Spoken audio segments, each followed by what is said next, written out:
Today is Remembrance Sunday. It's a day when we remember the sacrifices of servicemen and women and civilians killed in wartime.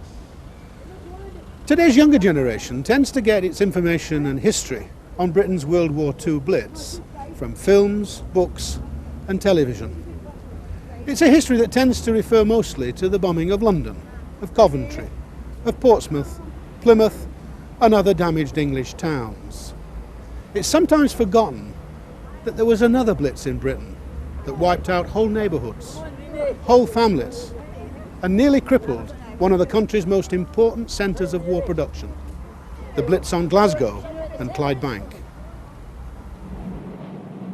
That Glasgow and Clydebank would be a target for the Luftwaffe should not have been a surprise, for her industry had fuelled the fires of the British Empire for many years, in peace and war. War always brought boom to Glasgow and Clydebank, whether it was imperial problems with the Boers or problems nearer home in the Kaiser's War. Then factories like Singer's turned from sewing machines to ammunition. Shells of all calibers were spun by lasses only recently housemaids or skivvies. The big guns and howitzers that fired the shells on the Western Front and other places on the road to the big picnic were forged at Dalmuir and Parkhead, but not fast enough. And when industrial action threatened, the troublemakers were deported to Edinburgh. The English establishment certainly knew how to punish a Glaswegian. Whether it was the mighty dreadnoughts that kept the German Navy in port for most of the war, or the new fearsome ships of the land that surprised them at Cambrai, they were made in Glasgow. The contribution of industry along the Clyde cannot be underestimated.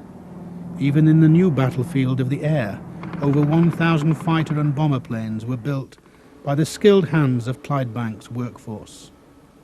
Post-war there was turmoil, rent strikes and growing support for a new Soviet Union, born out of civil war, but well represented in Glasgow, boasting the country's first Soviet consul. Singers across the river were not so pleased as their assets in the new republic were confiscated and their Russian market dried up. The Clyde slouched towards slump. Innovatory companies like Beardmore's tried to turn the success of the wartime Zeppelins into peacetime profit, but prospects were irrevocably damaged by disasters.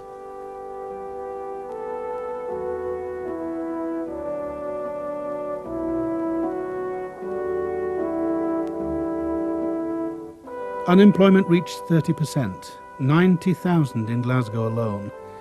Even Project H34, the Queen Mary, being built at John Brown's, was stopped when money ran out. When work restarted thanks to a government handout, the Prince of Wales came to see her and scandalised all the bigwigs by afterwards demanding a tour around Glasgow's slums and asking, how can a civilization such as ours produce such magnificence of the Queen Mary and tolerate at the same time such housing conditions? Glasgow's slums were the worst in the developed world, and although surrounded by some of the most beautiful countryside in the world, Clydesiders could rarely afford to visit it.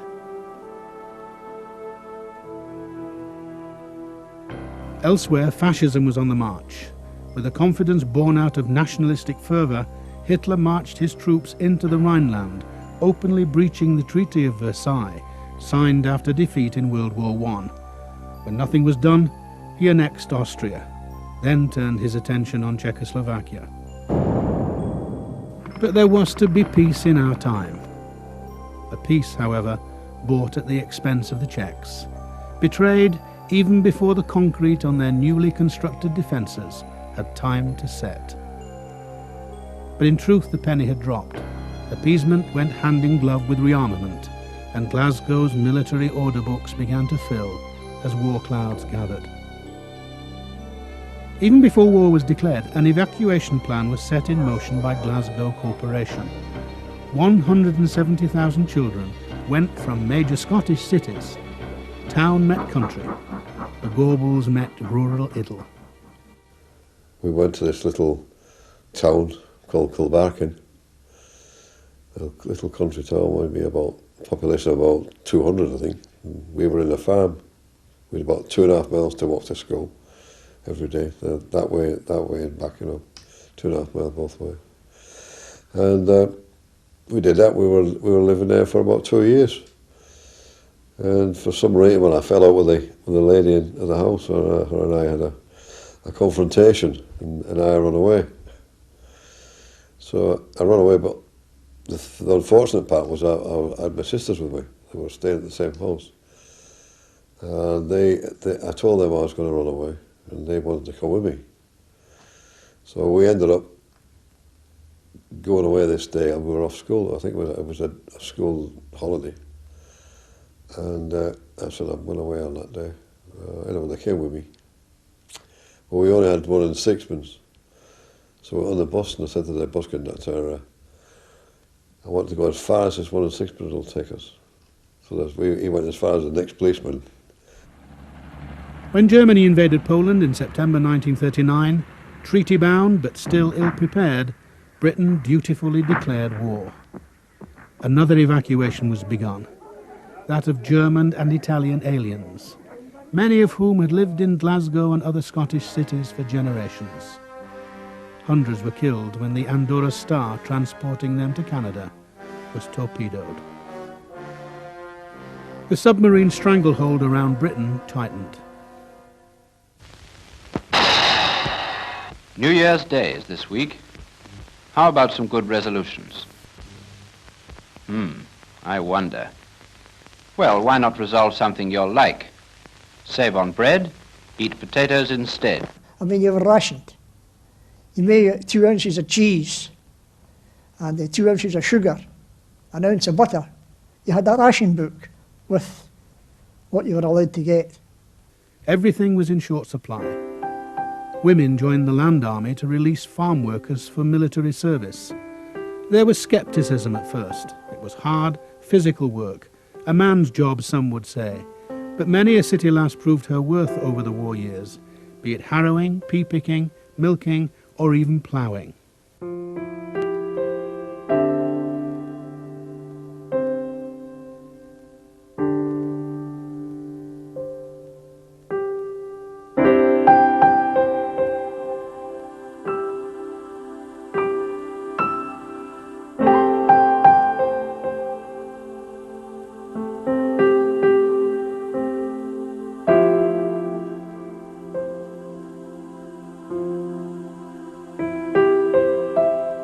As in the fields, so it was on the factory floor, as military production was stepped up to maximum.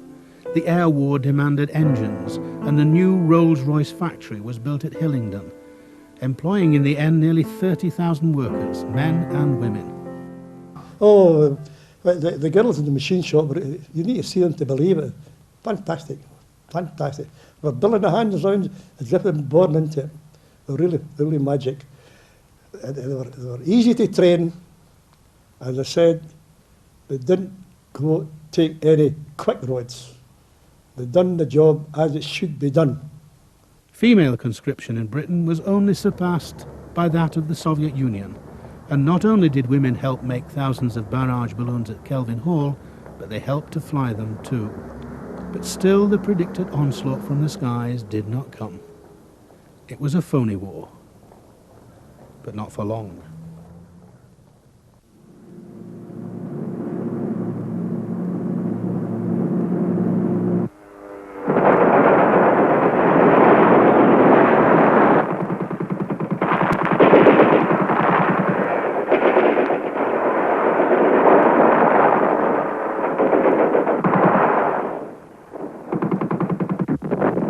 As the British Expeditionary Force returned to the homeland bedraggled and beaten, in a gesture of support to their allies, the 51st Highland Division was sent to France under French command, only then to be cut off at Valery-en-Court and marched into captivity. Then there was the propaganda war as the German black radio station, Radio Caledonia, came on air to the tune of Auld Lang Syne, with a very Scottish-sounding announcer promising a separate peace for Scotland. On the other hand, the so-called New British Broadcasting Station warned that Glasgow was to be a strategic target for the Luftwaffe, and Glasgow believed them. We started filling sandbags right away, and during the week, some of us kept filling sandbags. Another portion of the men who was probably older and went down to some of the places in Glasgow, building the sandbags around important buildings. The biggest fear then was gas. Local authorities were compelled to organise gas attack simulation. 38 million gas masks were issued. There was even a mask for the smallest baby, and gas mask drill was put firmly at the top of the school curriculum as these boys and girls of Knightswood Primary School demonstrated for the cameras.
But then if it wasn't gas, high explosives and incendiaries would be used, and Glasgow's tenements, home to a very high proportion of the population, were vulnerable.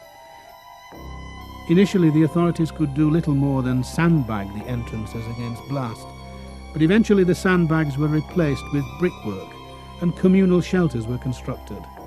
And while the bairns reenacted battles of the past, their elder brothers and granddads practiced for real in the local defence volunteers, or look, duck and vanish, as they were unkindly called, before they became the Home Guard.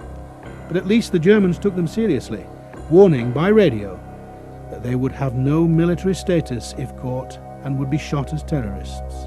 Invasion was a very real threat.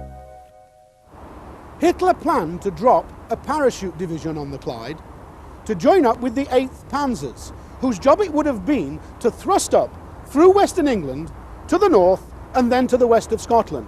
If such a blitzkrieg had been successful, and it had been successful in Europe, they would have been followed by Dr. Alfred Six's Gestapo. He'd been appointed head of that organisation in post-invasion Britain. The Gestapo planned a headquarters in Glasgow, probably here. Imagine the swastika flying over the Mitchell Library. The usual programme would have followed: arrest, interrogation, torture and execution for any resistance. The Gestapo expected to be more than unusually busy in the west of Scotland. This was a people's war. Everyone was involved. Even Glasgow's Boy Scouts had a role to play and trained for the transporting of the injured in the aftermath of aerial attack. But still the bombers did not come. There was speculation and myth. The west of Scotland had freak air pockets above it. It was too mountainous and the rocks were magnetic, causing navigation problems. They should have told the Lufthansa pilots, who had been photographing the area since the 1930s, identifying potential targets. But the most interesting theory was that the Germans thought that if Glasgow was left alone, it would initiate its own social revolution right along the Clyde. At first it was all quiet. There were, however, a number of firsts. The first enemy plane to be shot down over Britain was by the City of Glasgow RAF Squadron. The first bomb to fall on Britain. It killed a Scottish rabbit, and the first person to be killed on the mainland was a Scot. But generally, as the Battle of Britain raged in the skies above England, Scotland suffered only brief incursions from the Luftwaffe. We moved to a billet in Blackheath in London, where we started Bomb Disposal Company. That Blackheath, we were up the top of Maze Hill. Clyde House was the name of the building we were in, where we lifted quite a lot of bombs. And the beginning of December, 2 sections went to the Twickenham rugby ground, where there were 13 bombs landed on the one night. And the company I was in manned 12.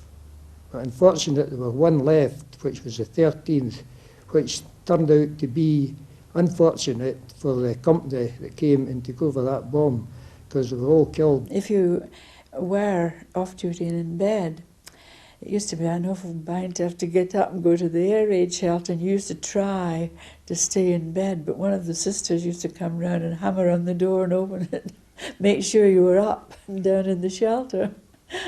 And we used to think it was an awful pest to have to get up out of bed. I never thought the Blitz would come to Glasgow. By September 1940, the aerial duel had been decided.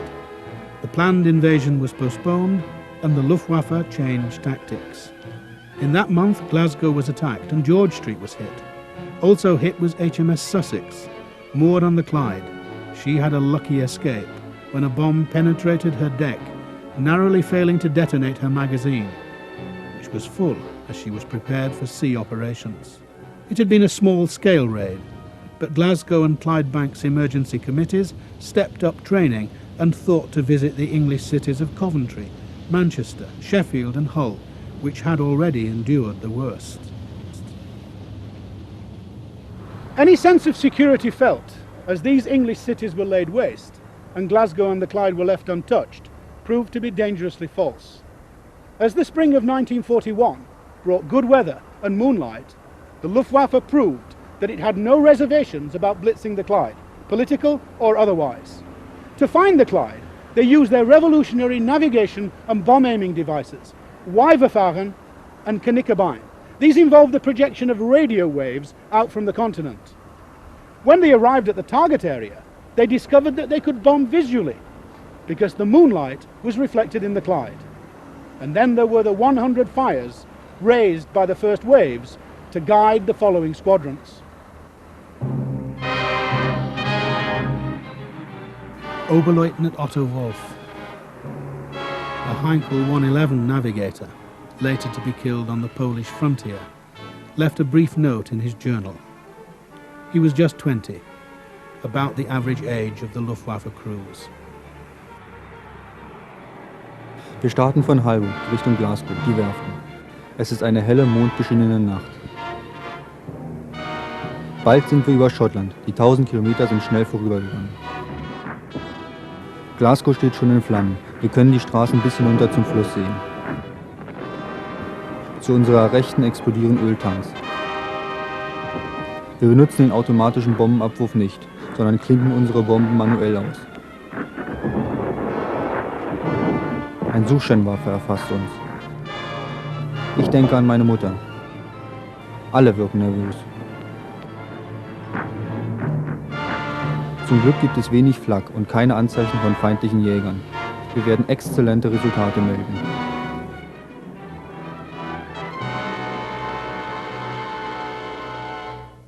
I lived in Old Kilpatrick, which is 3 miles from Clydebank, but that's where the oil tanks were. And when they bombed Clydebank, naturally they bombed Old Kilpatrick. It was a beautiful night in the 13th of March, a beautiful moonlight night. It had been a lovely day. My dad came in from his work and he said to us, you know, all the men in the shipyard are saying, this is the night we're going to get it. Well, we poo-hooed the idea. Word came around an air raid. We had to go downstairs to where they had propped up the basement with big steel beams in order to support the building if it fell, and we duly went in there just laughing and talking, and as you would expect. Not the least bit worried and bored to tears, because in these days you worked all day and you studied at night, so to lose a night doing nothing was not a bonus, and we were all talking about nipping up to the pub for a pint.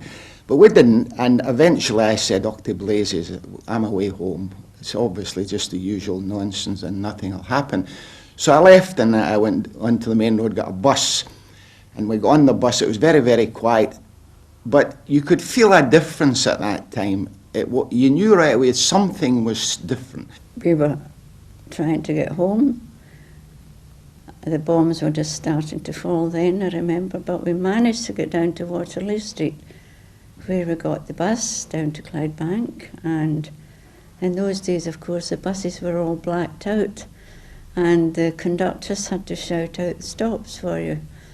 And when we came down where we should get off at Whitecrook Street, we got off the bus, and the bombs were really coming down. Quite the thing then, quite frightening actually, noise and confusion. However, we crossed the road, meaning to get home, naturally. A cup of tea was on our minds. But the policeman stopped us, said, sorry, can't go any further. And so we had to go into a shelter just at the beginning of Whitecrook Street off the main Glasgow road in Clydebank. And in we went to this shelter, and there were hundreds of other people there too. We were having a cup of tea when the sirens went, and this man that owned the big house that we stayed in, he come down and he said, you're a lot of cowards, come out and see the lovely searchlight display. And he walked out with his dog, and he was never seen again. He was killed instantly. And the air raid wardens came and told us that we had to get out, you know, and there was this terrible explosion that the whole place shook. And when we got out to go up to the local school, or to go up there to stay for the night, the building at the corner of Queen Margaret Road had a landmine. It was a direct hit. And as I was only a child, I was terrified, but I could hear the people screaming. Glasgow's tenements collapsed into piles of smoking rubble. Her ancient university was hit. Gascadden Hospital, Parkhead School, and whole streets in Burnside, Scottstown, and Rutherglen burned under the cascade of high explosive and incendiary bombs. Scenes in Clydebank were chaotic. The emergency services were overwhelmed. No amount of training could have prepared them for the task they faced.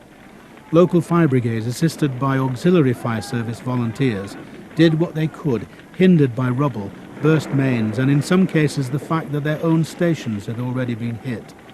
All-consuming firestorms raged uncontrollably. Burning spirit from the whisky distillery at Yoka ran through the gutters. Singer's factory, Beardmore's and other industrial plants were razed to the ground or badly damaged. We lay in the wood, spread ourselves out inside the wood till the all clear went in the morning, and then we moved on, making our way into Clydebank, where on the way there was a double-deck bus in a crater where we had partly to fill it in a wee bit after checking there were no one in the bus. And we moved on to Clydebank, and we spread ourselves out, so many at the Beatty's biscuit factory and some at Singer's sewing machine. But during the time we managed to save one or two kiddies' lives who was buried, and we could hear them crying. So we managed to get one or two out, but most of the people who did get out were dead. We had a look out, and if you've ever or never been to hell, that was exactly what it looked like outside, because the oil had flown on, had flowed onto the canal, and the canal was on fire with the incendiary bombs. The streets were full of incendiary bombs, and it was just like looking out onto a fire. So we came back and we went into our places, with me with the quilt wrapped round me, and just about 6 o'clock a bomb fell. We were just about the corner of this room from where we were, and somehow or other my father just seemed to open up, and he managed to get out right away, and he drew the old man who was with him out too, and then we were naturally buried, and they shouted to where we were, and lying under the rubble, all I had that I could move was my head. I was completely clamped down with rubble, the bricks of the building, but I knew I could move my head and I could breathe, and these thoughts went through my mind, and I was able to shout to the wardens up above where I was, and gradually in time the wardens got down to me, and I was drawn out, and I had to loosen off my shoes to get out of the rubble? We was using pick and shovel, but when we heard anyone crying, we actually dropped our pick or our shovel, whatever we had in our hand at that time, and started with our hands moving wood or timber, stone, whatever was in our way, trying to get to that little voice. When daybreak came, a dazed population came out of their cellars and shelters to witness a scale of tragedy they had not dared to imagine. This was what was left of Kilbowie Road, Clydebank, with the area around Singer's factory and La Scala cinema completely flattened. The bombed-out and homeless survivors, like these on Radnor Street, queued for transport to evacuation centres. Thousands were homeless, hungry, shocked and traumatised. Many simply salvaged what they could and trekked to camp out in the hills. Visions of death were unavoidable. Whole families had been wiped out. 131 dead in Jellicoe Street. 15 members of the Rock family perished. 43 dead in Pattison Street. 27 in Napier Street. 20 in Glasgow Road. 23 in Radnor Street. 9 from the Richmond family. Coming near Yoker, an air raid warden stopped us and asked us where we were going. And I told him I'm going to Yoker. Well, he says, I advise you not to go there. So down at Yarrows, a landmine struck an air raid shelter, and I believe over 300 killed in it. I think which is so different from probably fighting a war. If you're shelling from an aeroplane, you don't come across the people that are getting killed, but there not only were you coming across the people that were getting killed, but there were people who you knew. In fact, there was a chap who we would call nowadays a headbanger, a sort of kind-hearted fellow, but not maybe just full of all the sort of brains that he should have. But that was the chap who came in, and he was only superficially cut in that, but he was not for staying. He was going back to do his duty, and he did, you know. So there was a good camaraderie. God, I didn't think after all these years it would affect me. I think we all were a bit shocked when we looked about and saw the devastation round about us, and no wonder the policeman stopped us and said not to go up the road. But we did, and we found our way down to where our house was. We go down a wee lane, turned left into the wee lane, and there was our house, ablaze, absolutely. So this was early in the morning, and we knew that my father and sister were in the house, but we knew they must be, you know, either, well, they could have been killed for all we knew.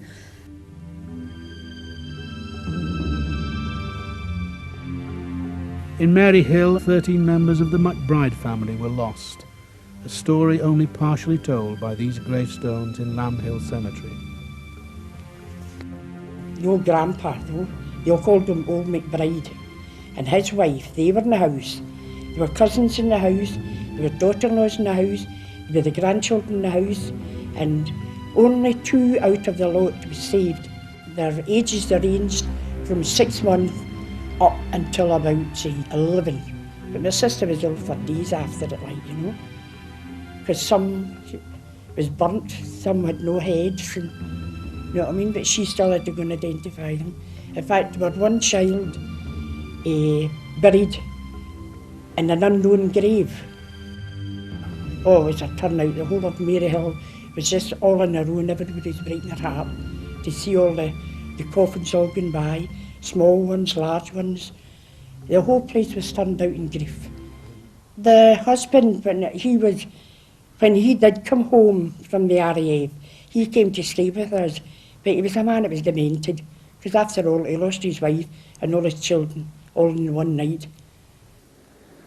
The Luftwaffe came again to the Clyde on Friday, and on Saturday, getting nearer to one of their major targets, the Rolls-Royce works at Hillingdon. Anti-aircraft fire was light, but a heroic barrage was put up by a Polish destroyer under repair at John Brown's. 2 enemy aircraft were shot down. Clydebank lay in ruins. It was not service as usual.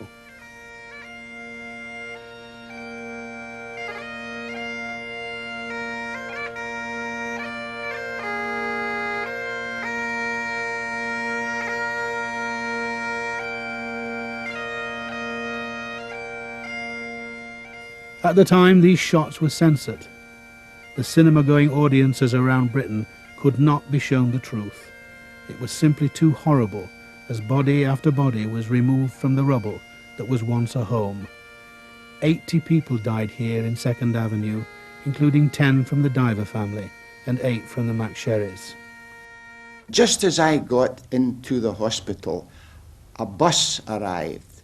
This was what we call a 15 bus, and it was full of people who had been caught in a bomb at a school quite near the hospital called Bankhead.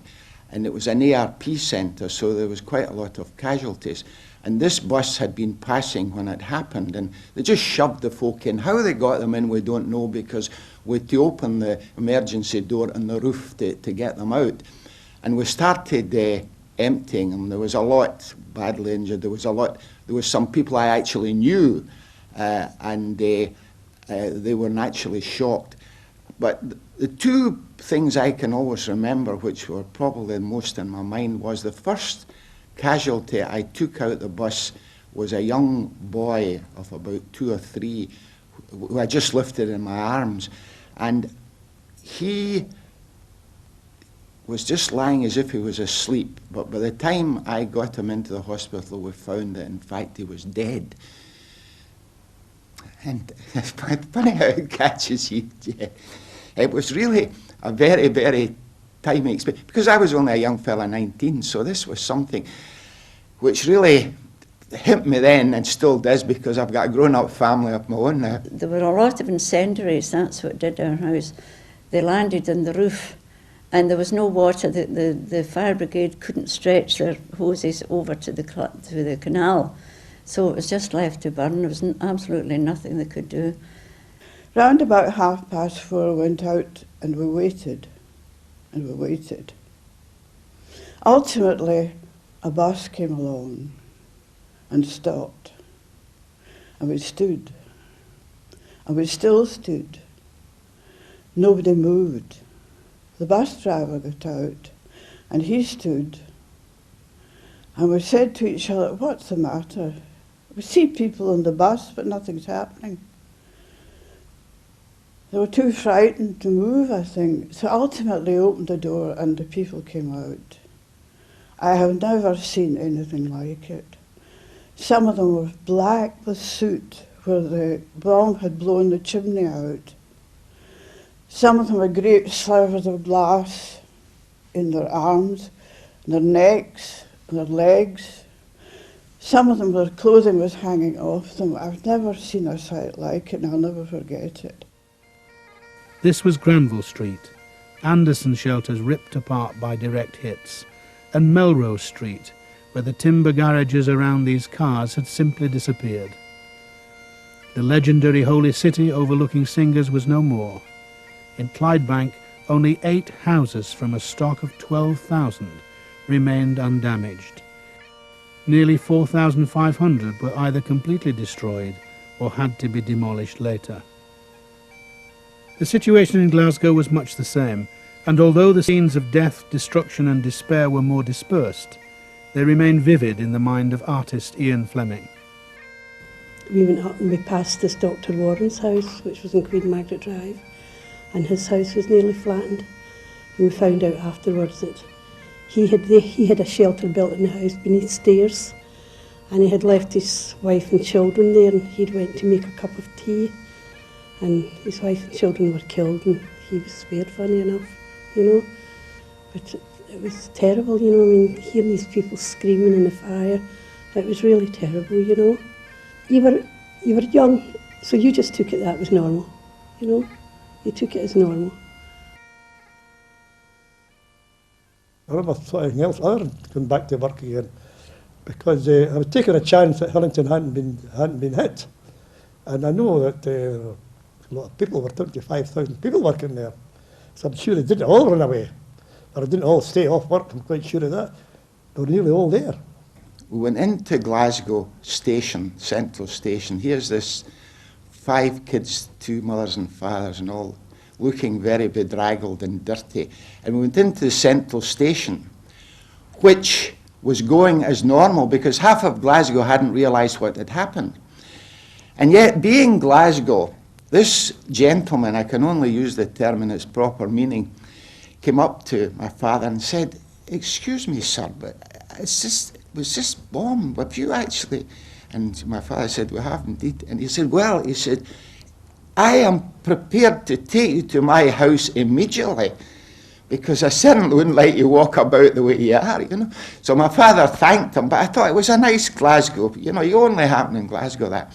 OK, they were an underground shelter, but it was covered in wood. And of course, if a bomb had landed there were no chance we would have got out, because the whole place would have been up in flames. So my father said, right, he said, if one's going, we're all going. So we all stayed at home. So we went round the people asking them if there was anything they needed, anybody they wanted to get in touch with. But the main problem with them, and some of them, particularly the women, were crying because they said, "Only home to go back to." I said, "I know." And I said, "That's the worst part of it. My house is gone," said one of them. "Blown apart," said another one. So, and some of them were shaking uncontrollably. And you held them by the arms to stop the shaking, but even with that, they were still shaking. When the BBC first reported the casualties of Glasgow and Clydebank's Blitz, it seemed as if there was a conspiracy to cover up the real effects of the raids. First there was understatement, and then there were inaccurate figures. Few people knew the true extent of death and injury until after the war. During the war, there were only approximations. It wasn't the 500 killed, as was first reported, but more like 1,200. There was a great deal of bitterness, some people even taking the view that this was English officialdom's casual attitude to Scotland's suffering. This scandal was further compounded when the Department of Health supervised the burial of 67 victims here at Delnota Cemetery. There were many heroes during the Glasgow and Clydebank Blitz. Here are just a few of them. Hugh Campbell, an ambulance driver, awarded the OBE. Mary Haldane, an ambulance attendant, awarded the OBE. David Logan and John Smith, from a rescue party, awarded the OBE. Police Constable Charles Hendry, OBE. Sergeant John MacLeod, George Medal. James Craig, George Medal. And John Stewart, George Medal. The next major attack on the Clyde was on the 7th and 8th of April. Those planes that reached Clydebank bombed ruins.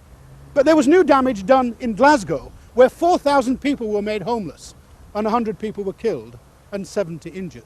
Once again, Rolls-Royce was attacked. But the real targets were Greenock and Dumbarton. The Luftwaffe sent over 200 planes, but only 100 made it. The rest bombed secondary targets lower down the Clyde, as well as Glasgow. There was even death and destruction here at Gretna, as this plaque commemorates, to the memory of all those people who lost their lives in the bombing of Gretna, 7th of April, 1941. On the 6th and 7th of May, it was the turn of Gurrock, Dumbarton and Greenock. Over 300 planes joined the attack, leaving nearly 400 dead and many more injured. The scenes of devastation in Greenock were all too familiar. 1,000 houses destroyed, over 50% of the houses damaged, and many industrial installations hit, as badly damaged as many English cities. James Hall, the official war photographer in the area, had the grim task of recording the aftermath of the raids in Greenock.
When Nazi Germany turned to the Soviet Union in Operation Barbarossa in the summer of 1941, Clyde's Blitz ordeal was to diminish. But before that, there was a very mysterious postscript. The Royal Observer Corps, on May the 10th, tracked a Messerschmitt 110 moving in fast from the North Sea. It flew over Scotland, out to sea, turned back again, and crashed at Bonnyton Farm, its pilot having bailed out before. He landed exactly here, behind Fleur's farm, where a ploughman, David MacLean, who lived in the cottage behind me, invited him in for a cup of tea. It was Rudolf Hess, Hitler's deputy. In hospital in Glasgow, where his Home Guard captors took him, he said he was here on a peace mission. He wanted to meet the Duke of Hamilton, a friend of Winston Churchill's. Was he carrying a separate peace offer to Britain so that Germany could concentrate on Russia? Whatever, he took his secret to the grave when he died, a convicted war criminal, in Spandau Prison, Germany, in 1987. Locomotives are the key to victory. Production of a utility engine is now underway at a works in Scotland. RAF loco busting not only draws the lifeblood of enemy transport, it raises a problem for us when we invade Europe. Designers working to Ministry of Supply orders got out plans for an austerity locomotive for use first on British railways, then overseas with the invading armies. Working to an approved design for an engine to haul 700 tons, it was found that in steel castings alone, the weight was reduced from 21 tons to 4. No less important in times of manpower shortage, the design saves 6,000 man-hours on every engine made. Old Robert Lithgow, 70, has been with the firm 43 years, and even he isn't the veteran here. Thomas Alexander is 76 and started here 60 years ago when Backy was Fortenson's out. Tommy Puan comes from China near Chongqing. He wants to be able to make engines to beat the Japs.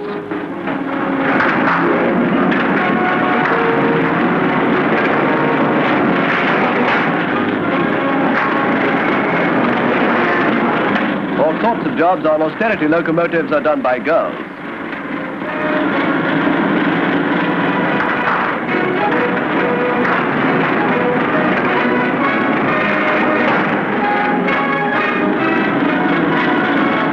It was a memorable day at the works when the first engine was completely assembled. It has the standard British gauge, 4 foot 8.5, but it can be quickly adapted to run anywhere on the continent. No time was lost before stoking up for boiler tests. One reason why these locomotives can be made quickly is that they're not built primarily for speed. Heavy haulage between 30 and 40 miles an hour is all that's wanted.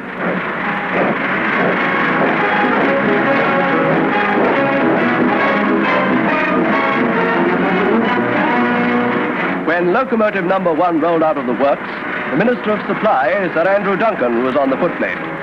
He had good cause for satisfaction. While Britain can turn out locomotives in plenty, Fighter Command and the Red Armies are taking crippling toll of Nazi transport. It's good to know that when the second front is open, the Army will have all the engines it wants.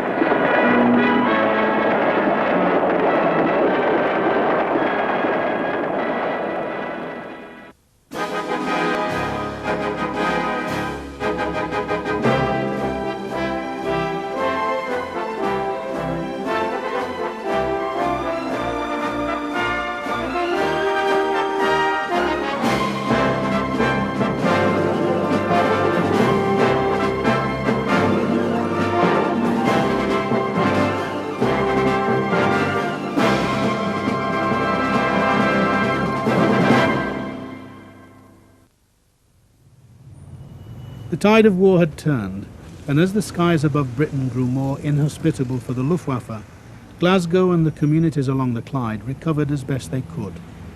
Their bomb sites were tidied up, factories were repaired or rebuilt, communications and transport restored. War production rose as women worked as never before.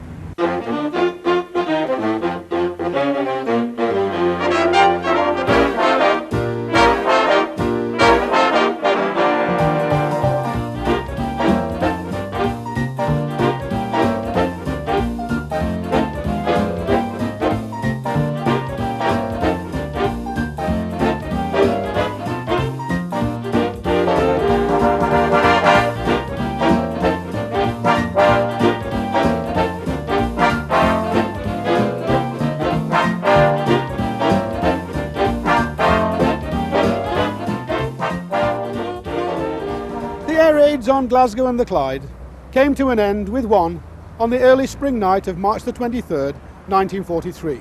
The raid was short and sharp, and there's still a legacy of it left here in what remains of Greek Thompson's once beautiful Queen's Park Church, the last building in Glasgow to be destroyed by Hitler's Luftwaffe, and one of the few remaining World War II bomb sites left in Western Europe. It could be, perhaps, a permanent monument to the region's disastrous wartime experience. But whatever Germany had meted out during the Blitz on the Clyde was repaid 100-fold by British and Allied bomber crews. Berlin, Dresden, Cologne, Hamburg, the Luftwaffe had sown the wind, but it was German civilians who were to reap the whirlwind.